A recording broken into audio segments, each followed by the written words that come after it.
তোমাদের এই A+ প্রাপ্তির ক্ষেত্রে নিঃসন্দেহে তোমরা একটা সময় স্বপ্ন দেখেছ, যখন দেখেছ যে যারা A+ পায় তাদেরকে সমাজ সেলিব্রেট করে, সমাজ তাদেরকে সম্মানের একটা আসন দেয়, সবাই তাকে নিয়ে পিতামাতা আত্মীয় স্বজন সবাই গর্ববোধ করে। এই যখন একটা পিকচার তোমার সামনে এসেছিল তখন তুমি স্বপ্ন দেখেছো যে আমাকে A+ পাওয়া প্রয়োজন। ঠিক স্বপ্নটা দেখেই তুমি ঘুমিয়ে যাও নাই, তুমি কষ্ট করেছ, পরিশ্রম করেছ, ক্লাস করেছ, শিক্ষক থেকে যেটা বোঝার সুযোগ হয়নি বারবার চেষ্টা করে বুঝে নিয়েছ। নিঃসন্দেহে এমন অনেকটা রাত কেটেছে যে তোমার একটা পড়া বা একটা লেসন শেষ হচ্ছে না, তোমার ঘুমে ঝিমিয়ে যাচ্ছ, বারবার চা খেয়ে অথবা কফি খেয়ে অনেক কষ্ট করে তুমি নিজের ঘুমকে বাদ দিয়ে সে পড়া শেষ করেছ, এরপর আলটিমেটলি ফাইনালি একটা ভালো রেজাল্ট করেছ। এমনটাই তো হয়েছে সবার ক্ষেত্রে। তো এই যে কষ্টের মধ্য দিয়ে অর্জন, এটাই মানুষকে সম্মানিত করে, এটাই মানুষকে বড় করে। পৃথিবীর সব ক্ষেত্রেই এই ঘটনাগুলোই ঘটে। তো সে জায়গায় আমি তোমাদের পাশাপাশি এখানে যারা অভিভাবক আছেন, অভিভাবকদের প্রতিও আন্তরিকভাবে অভিনন্দন, কৃতজ্ঞতা জানাচ্ছি যে আপনাদের মানসিক সকল সাপোর্ট থেকেই আপনাদের সন্তানরা, আপনাদের পরিবারের সদস্য, আপনার ভাই অথবা বোন আজকে অর্জন করেছেন। আমি এই অর্জনের পাশাপাশি কিছু বিষয় একটু স্মরণ করিয়ে দিতে চাই। আজকে যে অর্জনটা করেছ, এটা কি আমাদের জীবনের শেষ অর্জন?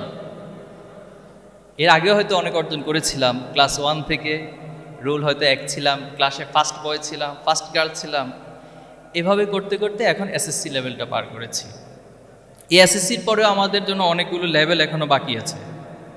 আমাদের জীবন কতদিন শেষ হবে কেউ কি জানি?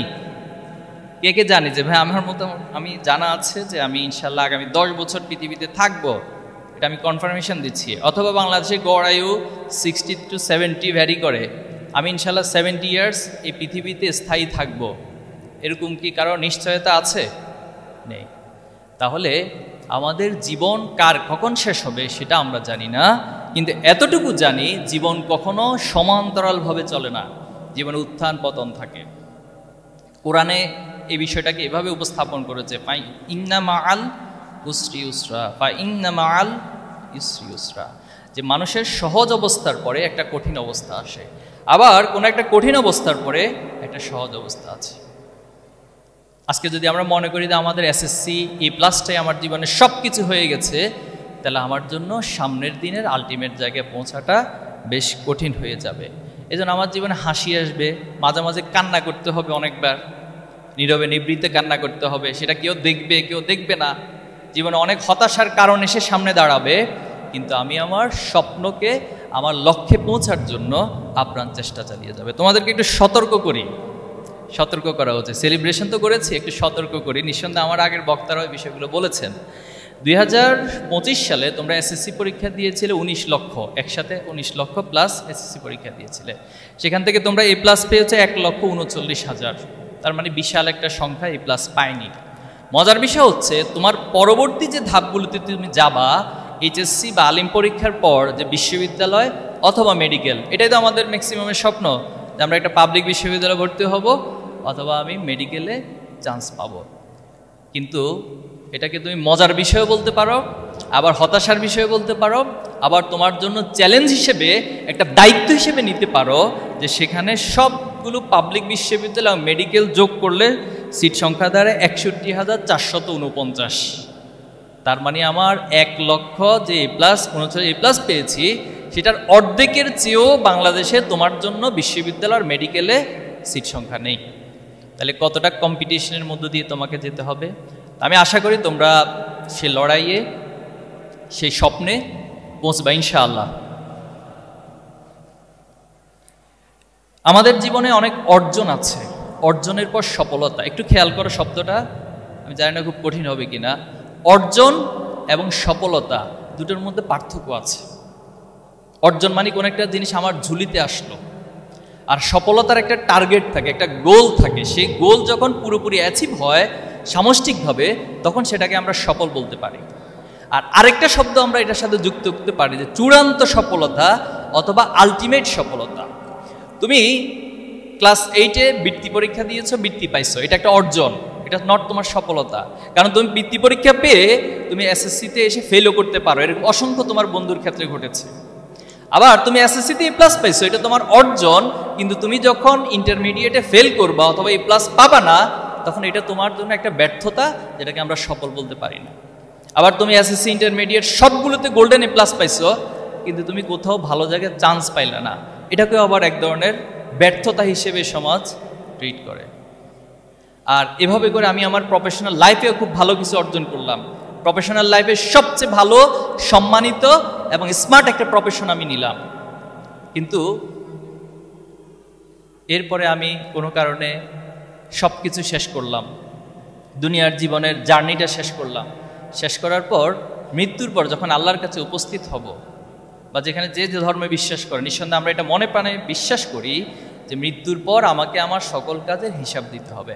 এখন দুনিয়ার দৃষ্টিকোণ থেকে তুমি সবচেয়ে সেরা ধনী হলা বাংলাদেশের, বাংলাদেশ সবচেয়ে পাওয়ারফুল পার্সন হলা, বাংলাদেশের অর্জনের দিক থেকে তুমি সবাইকে অগ্রগামী করে সফল হলা, কিন্তু আলটিমেট যে সফল, যেটা আমাদের মৃত্যুর পরে চিরস্থায়ী জীবনে আল্লাহর পক্ষ থেকে আসবে, সেখানে যদি আমি সফল হতে ব্যর্থ হই, তাহলে আমার আগের এতগুলো অর্জন, এতগুলো সফলতা আসলে আলটিমেটলি ব্যর্থ হিসেবে ধরে নেওয়া হবে।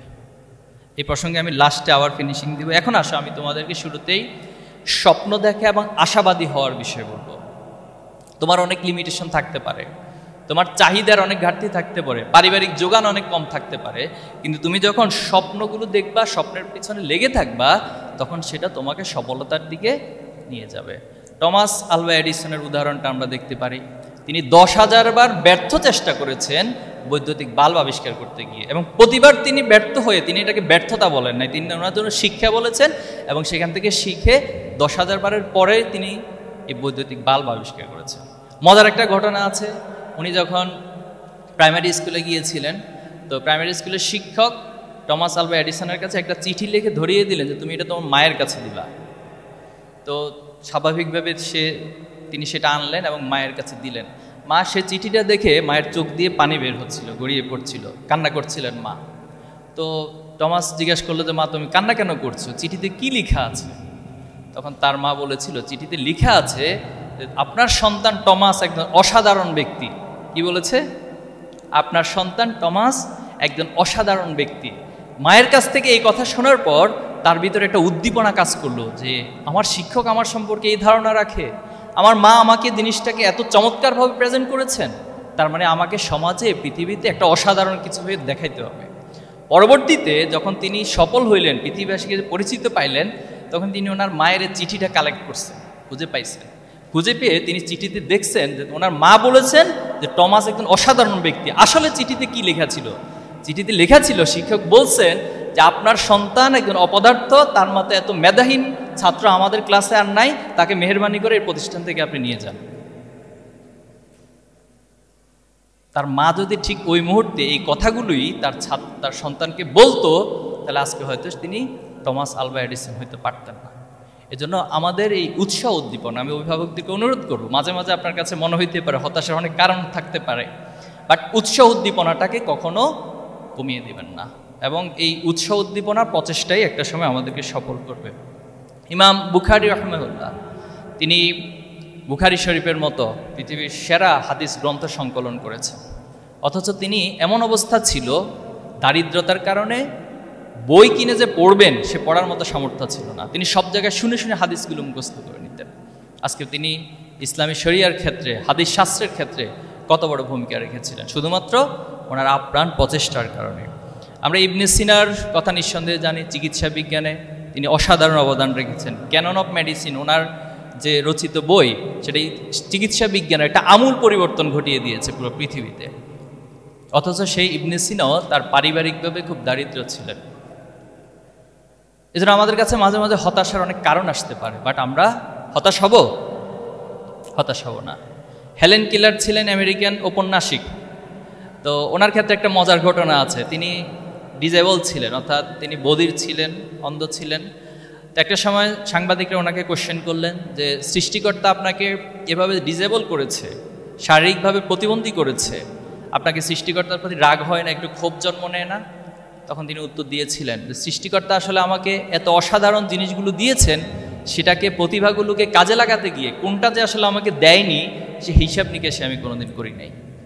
তো আমাদের ক্ষেত্র আমরা যদি একটু ভাবি, আল্লাহ তাআলা আমাকে যে মেধা দিয়েছেন, আমাকে আল্লাহ তাআলা যে সামর্থ্য দিয়েছেন, যে নিয়ামত দিয়েছেন, সৃষ্টিকর্তা আমাকে যে সুযোগ দিয়েছেন, আমি যদি জাস্ট আমার সুযোগগুলোর দিকে কনসেন্ট্রেট করতে পারি, আমি যদি আমার লিমিটেশনগুলোকে ওভারকাম করতে পারি, তাহলে আমার দ্বারাও তোমার দ্বারাও অনেক কিছু পৃথিবীতে করা সম্ভব। এবং আমরা সেই স্বপ্নের কথা, সে আশার কথা তোমাদেরকে বলবো। আমরা কাজী নজরুল ইসলাম, যিনি আমাদের জাতীয় কবি ছিলেন, উনি ওনার ছোট্টবেলা বাবাকে হারিয়েছেন। বাবা হারানোর পর তিনি একটি রুটির দোকানে চাকরি নিয়েছেন এবং এতে বেশি দারিদ্রতার সাথে লড়াই করেছেন। অথচ সেই কাজী নজরুল বাংলাদেশের জাতীয় কবি তো হয়েছেন বটেই, বাট ওনার যে অসাধারণ অবদান বাংলা সাহিত্যে, ওনার যে বিদ্রোহী কবিতা, নিঃসন্দেহে তোমরা পড়েছ বিদ্রোহী কবিতা, এক একটা শব্দ, এক একটা গাঁথনি আগ্নেয়গিরির মতো মনে হয়। বল বীর চির উন্নত মম শির, শির নেহারি আমার এই নত শির ওই শিখর হিমাদ্রির, ঠিক না? এক একটা শব্দ মানে পৃথিবীর সব কিছু ভেঙে চুরে চুরমার করে দেয়। আমরা গত বছর জুলাই আগস্টে ফ্যাসিস্ট হাসিনাকে পালিয়ে যেতে বাধ্য করেছিলেন তো তোমরা, ঠিক না? তোমরাই তো বাধ্য করেছিলে। আবু সাইদের প্রজন্মরা বাধ্য করেছিল যে অন্যায়ের কাছে আমরা মাথা নত করি না, যিনি যত বড়ই অন্যায়কারী হোক না কেন একটা পর্যায়ে এসে তাকে পতন হতে হবে। এই শিক্ষাগুলো এই কাজী নজরুলের বিদ্রোহী কবিতা থেকে এই প্রজন্ম শিখেছে। এবং ওনার অসাধারণ যে কবিতা সংকল্প, থাকবো না বদ্ধ গড়ে, দেখবো এবার জগৎটাকে, মানে পুরো জগৎটাকে দেখার মতো একটা স্বপ্ন জাগিয়ে দিচ্ছে প্রজন্মের কাছে। অথচ সেই কাজী নজরুল ইসলাম দরিদ্রের সাথে কঠিন লড়াই করেছেন এবং একটা পর্যায়ে এসে তিনি কবিতাও লিখেছেন দারিদ্রতা নিয়ে, দারিদ্র তুমি মোরে করেছো মহান। এই দারিদ্রতার কারণেই আজকে আমি এত প্রতিবন্ধকতার কারণে এত বড় সফলতার জায়গায় গিয়েছি। আমাদের প্রিয় নবী হযরত মুহাম্মদ মুস্তাফা সাল্লাল্লাহু আলাইহি সাল্লাম, তিনি জন্মের আগে ওনার বাবাকে হারিয়েছেন মায়ের গর্ভে থাকা অবস্থায়, কিন্তু তিনি স্বপ্ন দেখেছেন সমাজকে পরিবর্তন করার। হিলফুল ফুজুলের মাধ্যমে তিনি আল্লাহর কাছে ওহী প্রাপ্ত হওয়ার আগেই সমাজকে পরিবর্তনের স্বপ্ন দেখেছেন, চেষ্টা করেছেন। একটা পর্যায়ে আল্লাহ তাআলা আরবের সেই এতিম বালককে দিয়ে পুরো পৃথিবীকে চমৎকারভাবে পরিবর্তন করে দিয়েছে। একটা জাহিলিয়াত সমাজকে একটা সোনালী আলোকিত সমাজে পরিণত করেছে। এজন্য তোমাদের প্রতি একটা অনুরোধ থাকবে। অনুরোধটা হচ্ছে যে আমি কোথায় জন্ম নিয়েছি, আমি কোন বাবা মায়ের ঘরে জন্ম নিয়েছি, আমি কোথায় থাকছি, আমি কি খাচ্ছি, পৃথিবীতে এটা কেউ ক্যালকুলেশন করবে না। বরং তুমি কি অর্জন করেছ, তুমি নিজের যোগ্যতাকে কতটুকু সমাজের কাছে, পৃথিবীর কাছে প্রমাণ দিতে পেরেছ, তুমি কতটুকু অবদান রাখতে পেরেছ, পৃথিবীর মানুষ সেটার ক্যালকুলেশন করবে। ইনশাল্লাহ আমি প্রত্যাশা করি তোমরা তোমাদের স্বপ্নের পথে হেঁটে যাবে এবং স্বপ্নগুলো দিয়ে তোমাদের যে কাঙ্ক্ষিত লক্ষ্য, সে লক্ষ্যে পৌঁছবে ইনশাআল্লাহ। প্রিয় শিক্ষার্থী বন্ধুরা, আমরা এই দুনিয়ার অর্জন করব, কিন্তু দুনিয়ার অর্জনের পাশাপাশি আমাদের মধ্যে যদি মানবিকতা না থাকে, আমাদের মধ্যে যদি নৈতিকতা না থাকে, তাহলে এই দুনিয়ার অর্জনগুলো পৃথিবীবাসীর জন্য কল্যাণ বয়ে না এনে বরং ধ্বংস বয়ে আনবে। আজকে যদি তুমি আমেরিকার দিকে তাকাও, তারা বস্তুবাদিতার মধ্য দিয়ে, অর্থনীতির মধ্য দিয়ে, টেকনোলজির মধ্য দিয়ে পৃথিবীতে পরাশক্তি হিসেবে আবির্ভূত হয়েছে। কিন্তু তাদের নৈতিক মান, তাদের মধ্যে মৌলিক মানবীয় গুণাবলীর যে নৈতিকতা থাকার কথা, সেটা না থাকার কারণে আজকে তারা তাদের টেকনোলজিগুলো দিয়ে পৃথিবীতে ধ্বংস করে বেড়াচ্ছে। দ্বিতীয় বিশ্বযুদ্ধে হিরোশিমা নাগাসাকিতে যে বোমা, অ্যাটম বোম ফেলছে, কারা ফেলছে? পশ্চিমারাই তো ফেলেছে। এটা তো মানবতার কোনো কাজ হতে পারে না।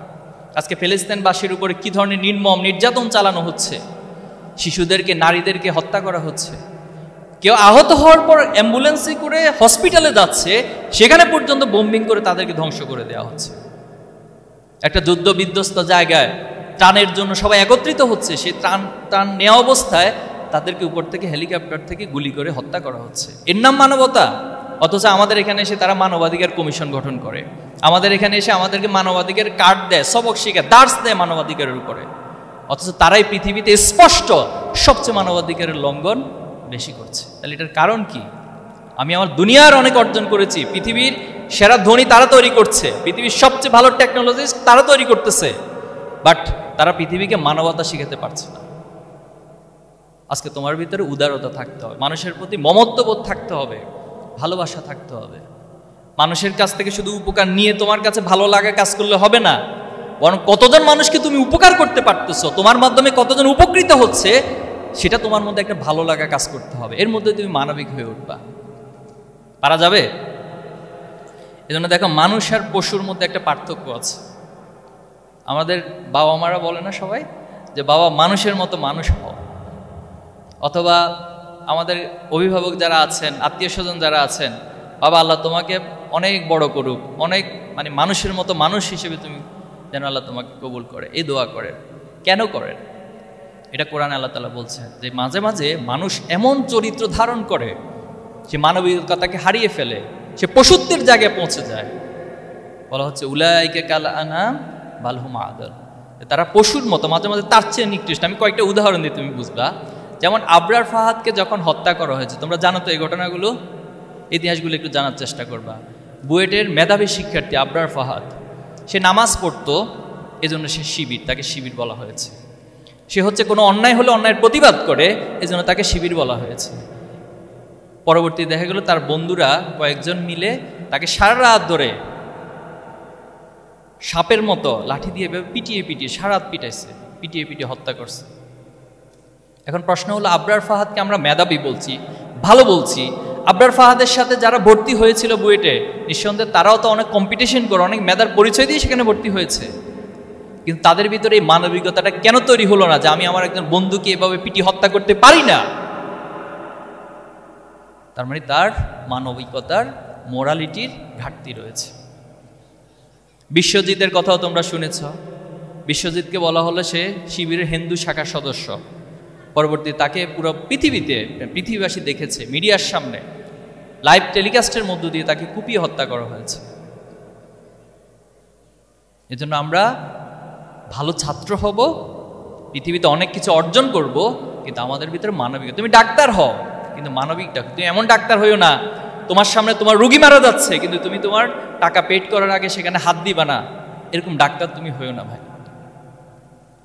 তুমি ইঞ্জিনিয়ার হও, কিন্তু এমন ইঞ্জিনিয়ার হইও না তোমার এক ইঞ্জিনিয়ারিং এর মধ্য দিয়ে কোটি কোটি টাকা, মানুষের টাকা তুমি তোমার পকেটে নিয়ে নিবে, এমন ইঞ্জিনিয়ার হইও না।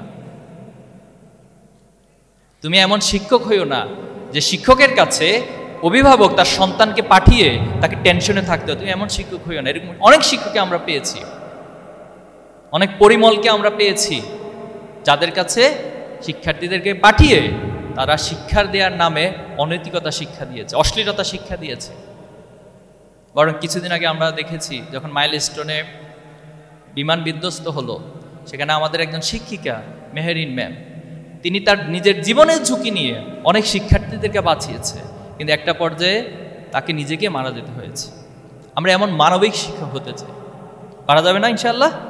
আজকের এই প্রোগ্রাম থেকে শুধুমাত্র তোমাদের হাতে যে ক্রেস্ট দেয়া না, তোমাদের হাতে শুধুমাত্র একটা ফুল দেওয়া না, বরং তোমাদেরকে মেসেজগুলো দিয়ে ছাত্র শিবির এই দুনিয়ার অর্জনের পাশাপাশি একজন মানবিক হিসেবে মানুষত্ব বোধ অর্জনের মধ্য দিয়ে, নৈতিকতা অর্জনের মধ্য দিয়ে তোমার প্রত্যেকটা অর্জন যেন সমাজের জন্য, পৃথিবীর জন্য উপকারে আসে। তোমার জ্ঞানগুলো যেন মানুষের জন্য উপকারে আসে। তোমার এমন কোনো জ্ঞান, এমন কোনো অর্জন হবে না যেটা মানুষের জন্য ধ্বংসের কারণ হয়। পারবো তো ইনশাআল্লাহ আমরা? ইনশাআল্লাহ। এজন্য যদি তোমার ভিতরে মোরালিটি না থাকে, আমি আবার রিপিট করতেছি এই কথাটা, যদি তোমার মধ্যে মোরালিটি না থাকে, তোমার পৃথিবীর অনেক অর্জন, অনেক সফলতা একটা পর্যায়ে নিষ্প্রাণ মনে হবে তোমার কাছে, এগুলোর কোনো মূল্য থাকবে না তোমার কাছে। এজন্য আমরা তোমাদেরকে সেই জায়গাটাতে যাওয়ার জন্য অনুরোধ করব। প্রিয় শিক্ষার্থী বন্ধুরা, আমি শেষের দিকে চলে এসেছি। কয়েকটি চ্যালেঞ্জের কথা বলতে চাই। আমরা যে সমাজে বসবাস করছি, যে যুগে বসবাস করছি, এটা একটা শিফটিংয়ের মধ্য দিয়ে যাচ্ছে, কন্টিনিউয়াসলি শিফট হচ্ছে, জেনারেশন শিফট হচ্ছে, চিন্তার শিফটিং হচ্ছে, মানুষের লাইফ স্টাইলে শিফটিং হচ্ছে। আজ থেকে ঠিক 20 বছর 30 বছর আগে তুমি ওই সময় লাইফ স্টাইল স্টাডি করো, দেখবা সেখানে তোমার জন্য এত চ্যালেঞ্জ ছিল না। আজকে ডিভাইস তোমার হাতে হাতে চলে এসেছে, ডিভাইসে হিউজ একটা সময় তোমার নষ্ট হয়ে যাচ্ছে, তোমার পড়াশোনা করার মতো কোনো সময় খুঁজে পাচ্ছ না।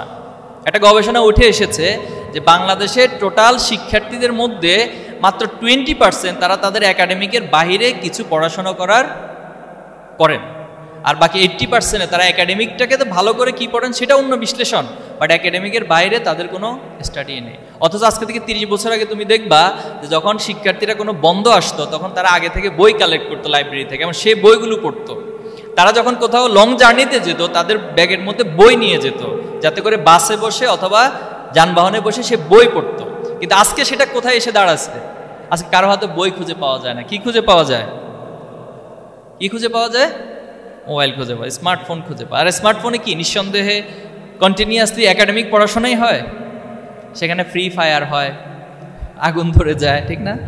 মাঝে মাঝে আমার ছোট যারা আছে তাদেরকে দেখি, মানে একেবারে তার হাতের চেয়ে হচ্ছে তার বডি বেশি নাড়াচাড়া করে, মানে পাবজি ফ্রি ফায়ার এগুলো খেলতে খেলতে অবস্থা খুব ভয়াবহ হয়েছে। মাঝে মাঝে সাউন্ড করে বসে, অ্যাটাক অ্যাটাক এই ধরনের কিছু সাউন্ড করে। তো যাই হোক, এই জায়গাগুলো আমাদেরকে ক্ষতি করছে। আমি সচেতনতার জন্য বিষয়গুলো তুলে ধরলাম। এই ডিভাইস আসক্তি থেকে আমাদেরকে মুক্ত থাকতে হবে, এবং এটা অনেকাংশে আমাদের কিছু অশ্লীলতার দিকে ঠেলে দিচ্ছে, অজান্তে অশ্লীলতার দিকে ঠেলে দিচ্ছে। প্লিজ অনুরোধ করব, সচেতন থাকতে হবে ভাই, নতুবা তোমার এই স্বপ্নগুলো স্বপ্ন দেখেই যাবা, বাট আলটিমেটলি তোমাকে এই চ্যালেঞ্জগুলো নষ্ট করে দেবে, ধ্বংস করে দেবে। আরেকটা বিষয় চ্যালেঞ্জে বলতে চাই, বর্তমান সময়ে হারাম রিলেশনশিপ, বিষয়টা একটু খোলামেলা বলছি আমি। এই হারাম রিলেশনটা তুমি কি তোমার বাবা মাকে যদি জিজ্ঞেস করো যে বাবা তুমি কি হারাম রিলেশনকে অ্যালাউ করো, তুমি ইসলামকে আপাতত এক সাইডে রাখো, ইসলাম আপাতত পরে বিশ্লেষণ করো। তুমি তোমার বড় ভাইকে যদি জিজ্ঞেস করো যে ভাই আপনি কি হারাম রিলেশনকে সাপোর্ট করেন, বোনকে যদি জিজ্ঞেস করো, কেউ বলবে যে করি না, তোমার পরিবার করে না। ঠিক তুমি তোমার নিজেকে কোনো একটা পিতামাতার জায়গায় ভাবো, বড় ভাই হিসেবে ভাবো, তুমি তোমার সন্তান অথবা তোমার ভাই ছোট বোন তারা কোনো হারাম রিলেশনে জড়িত হোক, এটা কি চাও? কেউ মেনে নেয়? তা যে জিনিসটা আমি মানতে পারছি না সেটা আমার বাবা কিভাবে মানবে, আমার ভাই কিভাবে মানবে? যে জিনিসটা আমাকে আমার সৃষ্টিকর্তা, আমার ধর্ম নিষেধ করেছেন, সে জিনিসটা কখনো আমার জন্য কল্যাণ বয়ে নিয়ে আসতে পারে না। এজন্য খুব সতর্ক থাকতে হবে। এরপর হচ্ছে আমার খারাপ বন্ধুগুলো, আমি যে বন্ধুদের সাথে মিশবো সে বন্ধুগুলো আমাকে নিজের অজান্তেই এমন একটা জায়গায় নিয়ে যাবে যেখান থেকে ফিরে আসার কামব্যাক করার সুযোগ থাকে না। এজন্য খারাপ বন্ধু থেকে সচেতন থাকতে হবে। করণীয় কি এখন তোমাদের? করণীয় কি? এগুলোকে কিভাবে চ্যালেঞ্জগুলোকে মোকাবেলা করবা? প্রথমত হচ্ছে নিজের আত্মবিশ্বাস এবং নিজের গোল, নিজের লক্ষ্যের দিকে অবিচলভাবে তাকিয়ে থাকতে হবে। আমার গোল কোথায়, আমি কোথায় যেতে চাই। সেকেন্ড হচ্ছে তোমার অস্তিত্ব এবং শিকড় সম্পর্কে তোমাকে ভাবতে হবে। তুমি কোথায় থেকে এসেছ, তোমার অস্তিত্বটা কোথায়, পৃথিবীতে কিভাবে আসছো, আবার কিভাবে পৃথিবী থেকে তুমি যাবা, এই চিন্তাগুলো করতে হবে। নিঃসন্দেহে এখানে যে ধর্মেরই হোক না কেন, এটা আমরা বিশ্বাস করি যে আমাদেরকে কেউ না কেউ সৃষ্টি করেছে। এই বিশ্বাস কি আমাদের সবার আছে? আমরা সব বিশ্বাস করি যে আমাদেরকে কেউ না কেউ সৃষ্টি করেছে, অবশ্যই বিশ্বাস করি। তাহলে এই বিশ্বাসটা আমাকে অনেক চ্যালেঞ্জ মোকাবেলার ক্ষেত্রে সহায়তা করতে পারে। বাদশাহ হারুনুর রশিদ একবার এক নাস্তিককে ডাকলেন। নাস্তিক বলল যে পৃথিবীতে কোনো গড নাই, কোনো সৃষ্টিকর্তা নাই, সে চ্যালেঞ্জ করলো।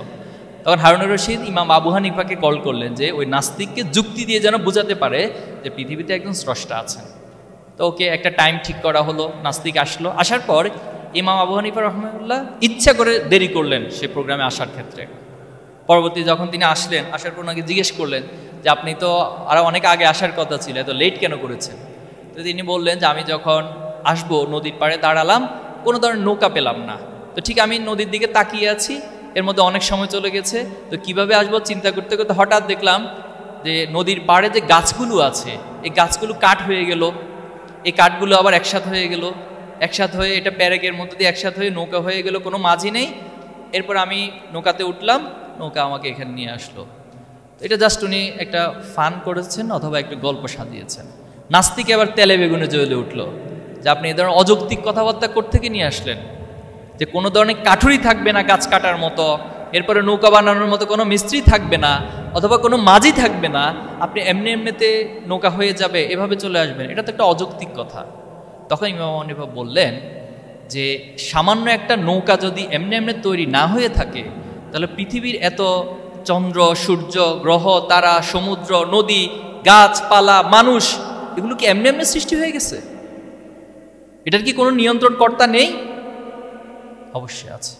তাহলে সেই নিয়ন্ত্রণ কর্তার দিকে যখন আমরা দৃষ্টি রাখবো তখনই আমাদের অস্তিত্বের জায়গাটা আমরা উপলব্ধি করব এবং পৃথিবীর এই চ্যালেঞ্জগুলোকে আমরা মোকাবেলা করতে পারব।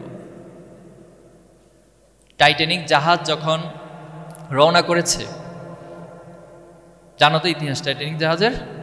জানো তো। তারা রওনা করার পরে বলেছিল যে আমাদের এই টাইটানিক কোনোদিন ডোবা সম্ভব না, যখন আটলান্টিক মহাসাগরের শীতল পানির মধ্যে সে রাত্রিবেলায় সামান্য একটা বরফখণ্ডের সাথে ধাক্কা খেলো, টাইটানিক জাহাজ ধ্বংস হতে লাগলো, সেখানে পানি প্রবেশ করতে লাগলো। তখন ক্যাপ্টেন বলতেছে, আমরা খুবই সরি যে আমাদের টাইটানিক জাহাজ খুব শীঘ্রই ডুবে যেতে যাচ্ছে। এখন আমাদের কাছে only one way, that pray to god, গডের কাছে প্রার্থনা করুন। গড যদি এখন আমাদেরকে এখান থেকে উদ্ধার করে, এছাড়া পৃথিবীর কোনো সামর্থ্য না আমাদেরকে এখান থেকে উদ্ধার করুন। কিছুদিন আগে আমরা দেখেছি মাইলস্টোন স্কুল, সবাই স্কুলে গিয়েছে পড়াশোনার জন্য, বাবা মামা তার সন্তানকে পাঠিয়েছেন সেখানে পড়াশোনা করার জন্য, কিন্তু কতটা হৃদয় বিদারক ঘটনা ঘটেছে। একটি যুদ্ধ বিমান, ট্রেনিংয়ের বিমান সেখান থেকে হঠাৎ বিধ্বস্ত হয়েছে। তা আমরা সবাই তো এইভাবেই তো কোনো একদিন চলে যাও পৃথিবী থেকে। তাহলে এই মৃত্যুর অনুভূতি এবং স্রষ্টার সাথে আমাদের যে কানেক্টিভিটি, সেটা আমাকে এই চ্যালেঞ্জগুলো মোকাবেলার ক্ষেত্রে সহযোগিতা করবে। আরেকটি শিকড়ের কথা বলবো, সেটা হলো পিতামাতা। পিতামাতার প্রতি যদি কমিটমেন্ট থাকে, একজন পিতামাতার গাইডলাইন অনুসরণ করে যদি একজন সন্তান তার জীবন পরিচালনা করে, সেই সন্তানও কোনো দিন নষ্ট হবে না। পিতামাতার প্রতি আমাদের কমিটমেন্টের জায়গাটা স্ট্রং রাখতে হবে। অনেকগুলো গবেষণা এসেছে, জাস্ট একটু উপলব্ধির জন্য বলছি, অনেকগুলো গবেষণা এসেছে যে যখন একজন স্বাভাবিক জীবন্ত মানুষের হাড়গুলোকে একসাথে করে, আমাদের যতগুলো হাড় আছে এই হাড়গুলোকে একসাথে করে যদি ভেঙে ফেলা হয়, একজন জীবন্ত মানুষ যে কষ্ট পায়, একজন মা তার সন্তানকে ভূমিষ্ঠ করার সময় তার চেয়ে বেশি কষ্ট পায়। তাহলে সে মায়ের প্রতি আমাদের কমিটমেন্টটা কত বেশি হওয়া দরকার। আমরা পারবো তো ইনশাল্লাহ? আমাদের সে বাবাদের প্রতি, মায়েদের প্রতি আমাদের ভালোবাসা, আমাদের সম্মান সবটুকু আমরা উজাড় করে দেব ইনশাল্লাহ। আচ্ছা, আমরা এই যে ভালো পরিবেশ প্রয়োজন, তোমাদের একটা ভালো পরিবেশ, হাদিস শরীফে এসেছে যে পৃথিবীতে সব মানুষগুলি নিষ্পাপ হয়ে জন্ম নেয়, কিন্তু তার চারপাশের পরিবেশটা তাকে আস্তে আস্তে করে নষ্ট করে দেয়, খারাপ করে দেয়। ইসলামী ছাত্র শিবির আজকে আয়োজন করে ইসলামী ছাত্র শিবিরের টোটাল কর্মকাণ্ডগুলো আমাদের এই সমাজে মানুষকে ভালো হওয়ার জন্য উৎসাহিত করে, একটা ভালো পরিবেশ দান করে। সেদিকে আমরা তোমাকে আহ্বান করছি। আমরা শুধু তোমাদেরকে এই প্রোগ্রাম না, শিক্ষা প্রতিষ্ঠানে একটা ভালো পরিবেশ, খেলার মাঠে একটা ভালো পরিবেশ, প্রত্যেকটা জায়গায় একটা ভালো পরিবেশের মধ্য দিয়ে আমি যেন আমার একাডেমিক এবং ভালো রেজাল্ট করতে পারি, সমাজে অর্জনগুলো সবগুলো করতে পারি, আবার সবচেয়ে ভালো মানুষ হিসেবে, নৈতিক মানুষ হিসেবে নিজেকে প্রতিষ্ঠা করতে পারি। এই শিক্ষাগুলো হচ্ছে ছাত্র শিবির তোমাকে দিবে। ছাত্র শিবিরেরকে একটা শিক্ষার প্রতিষ্ঠান বলা হয়, এটা এক্সেপশনাল, এটা ইন্ডিপেন্ডেন্ট শিক্ষার প্রতিষ্ঠান বলা হয়। আমরা মাঝখানে অফিসে বসাছিলাম, কেন্দ্রীয় অফিসে, তো একজন মা তার দুইজন সন্তানকে নিয়ে আসলেন। তো আসার পরে আমাদের সাথে দেখা করবেন, পরে দেখা করে বললেন যে আমি শিবিরে ভর্তি করাতে চাই আমার দুই সন্তানকে। তা আমি একটা কৌতূহল জিজ্ঞাসা করলাম যে শিবিরে ভর্তি করাবেন, এই চিন্তা আপনার মাথায় কেন আসলো? তো বললে যে আমি তোমাদের অনেকগুলো ইউটিউবে ভিডিও দেখেছি, তোমাদের কার্যক্রমগুলো দেখেছি, তোমাদের ওয়েবসাইট থেকে তোমাদের সিলেবাসগুলো সব আমি দেখেছি। আমাদের সিলেবাসও কিন্তু আছে একজন শিক্ষার্থীকে কীভাবে করে নৈতিক উন্নত করতে হয়, এই সমাজের জন্য, রাষ্ট্রের জন্য গড়ে তুলতে হয়, সেসব কারিকুলাম আমি দেখেছি। আমার কাছে মনে হয়েছে এটা এক ধরনের শিক্ষার প্রতিষ্ঠান। আর আমি যদি আমার সন্তানকে এখানে ভর্তি করাতে পারি, আমার এই উপলব্ধি হয়েছে যে তারা সবচেয়ে নিরাপদ থাকবে, তারা ভালো পরিবেশটা পাবে, তারা এই সমাজের নষ্টামির মধ্যে নিজেকে জড়িয়ে যাবে না। তাহলে আজকে অভিভাবকদের যে আশার প্রত্যাশা ছাত্র শিবিরের প্রতি, সে দায়বদ্ধতা থেকে আমরা কাজ করে যাচ্ছি। আমাদের নিয়ে অনেক প্রোপাগান্ডা আছে, আমাদেরকে নিয়ে অনেকে অনেক মিথ্যাচার করে থাকে। এর মধ্যে একটা মিথ্যাচার হলো আমরা রক কাটি, ঠিক না? তোমরা শুনেছো এই রক কাটার ঘটনা? আজকে নিঃসন্দেহে একজনও রক নিয়ে এখান থেকে যেতে পারবো না, আশা করতেই পারি। তো আমি মাঝখানে একটা প্রোগ্রামে গিয়েছিলাম, ওইখানে জিজ্ঞাসা করলাম যে কারা কারা শুনেছেন যে শিবির রক কাটে। সেখানে প্রায় 60% শিক্ষার্থীরা হাত তুলছে যে আমি শুনেছি শিবির রক কাটে। তো শিবির রক কাটে এটা জেনে শুনে শিবিরের প্রোগ্রামে এভাবে আসা, এটা তো অনেক বড় সাহসিকতার বিষয়। কম সাহস হলে কি এটা সম্ভব যে জানি যে একজন লোক রক কাটে, অথচ তার প্রোগ্রামে এসে আমি খুব সাবলীলভাবে বসে আছি? তাহলে আমাদেরকে নিয়ে এই ধরনের মিথ্যাচার অতীতে অনেক হয়েছে, এখনো পর্যন্ত হচ্ছে, এখনো নতুন নতুন শব্দের আমদানি করে আমাদের জন্য। কিন্তু আমরা তাদের দিকে তাকিয়ে একটা মুচকি হাসি দেই, আর আমরা আমাদের লক্ষ্য প্রাণে অবিরাম ছুটে চলি। নারী শিক্ষার্থীদের বিষয়ে আমাদের বিষয়ে প্রোপাগান্ডা হয়, আমরা নাকি তাদের প্রতি বিদ্বেষ পোষণ করি, অথচ ইসলাম নারীদেরকে সবচেয়ে সম্মানিত করেছে। আপনি যদি জাহিলিয়াতের সে সময়গুলোকে স্টাডি করে, ইসলামের পূর্ববর্তী সময়গুলোকে, নারীদেরকে একেবারে একটা বস্তু হিসেবে, একটা প্রোডাক্ট হিসেবে চিন্তা করা হতো। শুধু তাই নয়, কোনো অভিভাবক, কোনো পিতামাতার ঘরে নারী সন্তান জন্ম নেওয়া মানে এটা তার জন্য লজ্জাকর একটা বিষয় ছিল, এবং জীবন্ত সেই নারী সন্তানদেরকে কবর দেওয়া হতো। কিন্তু ইসলাম আসার পর সে নারীদেরকে সবচেয়ে সম্মানিত জায়গা দেওয়া হয়েছে। নিঃসন্দেহে হাদিসটা তোমরা শুনেছো, আল্লাহ রাসূলুল্লাহ সাল্লাল্লাহু আলাইহি ওয়াসাল্লামকে একবার জিজ্ঞেস করা হয়েছে যে আমার কাছে পৃথিবীর মানুষদের মধ্যে সবচেয়ে সম্মানিত কে? তার রাসূলুল্লাহ সাল্লাল্লাহু আলাইহি ওয়াসাল্লাম বলেছেন তোমার মা। বলেছে এরপরে কে? তোমার মা। এরপরে কে? তোমার মা। এরপরে কে? তোমার বাবা।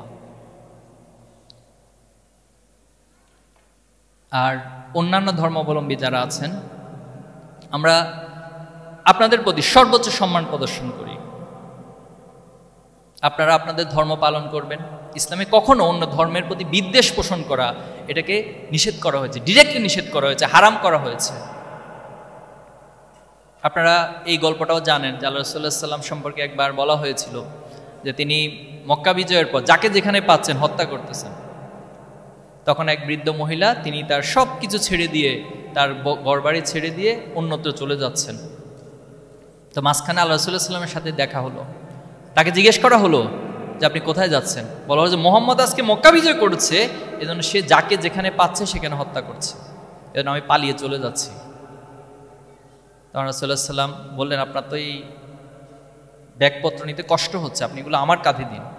তো তিনি নিলেন, নেওয়ার পরে বৃদ্ধ মহিলাকে তার গন্তব্যে পৌঁছে দিলেন।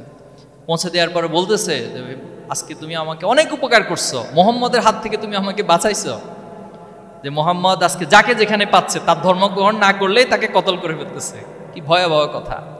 আচ্ছা বাবা, তুমি তো আমার অনেক উপকার করছো, তোমার পরিচয়টা একটু বলো। তখন তিনি বললেন আপনি যে মুহাম্মদের ভয়ে পালিয়ে চলে আসছেন, আমি স্বয়ং সেই মুহাম্মদ। সুবহানাল্লাহ। এটাই হচ্ছে ইসলামের শিক্ষা, এটাই ছাত্র শিবিরের শিক্ষা। আমরা আল্লাহ রাসূলুল্লাহ সাল্লামের এই শিক্ষাগুলোকেই সমাজে বাস্তবায়ন করতে চাই। এক পক্ষ আমাদেরকে সারাদিন গালি দিবে, তারাই গালি দিতে দিতে তারা একটা সময় নিস্তেজ হয়ে যাবে। আর আমরা আমাদের গঠনমূলক কাজগুলো এই সমাজের ছাত্রদেরকে সৎ, দক্ষ এবং দেশপ্রেমিক গড়ে যাওয়ার যে মিশন এবং ভিশন, সেই কাজগুলো আমরা করে যাব। ইনশাআল্লাহ আমরাই বিজয়ী হব। আল্লাহ আমাদের সহায় হবেন ইনশাআল্লাহ। আমি পরিশেষে তোমাদেরকে একটা অনুরোধ করতে চাই, তোমরা আজকে A+ পেয়েছো, সার্টিফিকেট পেয়েছো, সমাজ থেকে সেলিব্রেশন পাচ্ছ। তোমাকে শুধুমাত্র এই এসএসসি এর ইন্টারমিডিয়েটের A+ পাইলে হবে না, জীবনের প্রত্যেকটা সেক্টরে A+ পাইতে হবে তোমাকে। তুমি তোমার বাবা মায়ের কাছে একজন A+ ক্যাটাগরির সন্তান হবা, তুমি তোমার শিক্ষকদের কাছে একজন A+ ক্যাটাগরির ছাত্র হবা, তুমি তোমার ভাইয়ের কাছে, বড় বোনের কাছে A+ ক্যাটাগরির ছোট ভাই এবং বোন, তোমার প্রতিবেশীর কাছে যেন A+ ক্যাটাগরির সবচেয়ে সেরা প্রতিবেশী হতে পারো। তোমার বন্ধুদের কাছেও তুমি আচরণে, ব্যবহারে সবচেয়ে সেরা মানুষ হবা। আমরা এই আশা তোমাদের কাছে রাখছি, এবং আমি বিশ্বাস করি আমার সামনে যারা আছো তোমাদের হাত ধরে আমাদের এই বাংলাদেশ তার কাঙ্ক্ষিত লক্ষ্যে পৌঁছাবে। 2024 জুলাই আগস্ট যে স্পিরিট নিয়ে, যে আকাঙ্ক্ষা নিয়ে এতগুলো রক্ত, এতগুলো জীবন আমরা দিয়েছি, সে জীবনের বিনিময়ে আমরা চাই এই বাংলাদেশ একটি সমৃদ্ধ বাংলাদেশে পরিণত হবে। এবং তোমাদের মধ্য থেকে আগামী দিনে আবু বকর, ওমর উত্তরসূরিরা তৈরি হবে। তোমাদের মধ্য থেকেই সালাউদ্দিন আইয়ুবীর উত্তরসূরি তৈরি হবে, যারা ফিলিস্তিনে সে মানবতার জন্য কাজ করবে এবং পৃথিবীবাসীকে উদ্ধার করবে, এই জুলুম থেকে নিষ্কৃতি দান করবে। তোমাদের হাত ধরেই বাংলাদেশের এই লুটপাট বন্ধ হবে, বাংলাদেশ থেকে দুর্নীতিগুলো বন্ধ হবে। তোমাদের হাত ধরেই বাংলাদেশ তার অতীতের মতো একটা সমৃদ্ধ বাংলাদেশ ছিল, সেই বাংলাদেশে পৌঁছে যাবে। পারবো তো ইনশাআল্লাহ আমরা? আল্লাহ আমাদেরকে তৌফিক দান করুক। তোমাদেরকে অনেক অনেক ধন্যবাদ, তোমাদের জন্য শুভকামনা জানিয়ে আমার কথা এখানে শেষ করছি। আসসালামু আলাইকুম ওয়া রাহমাতুল্লাহ।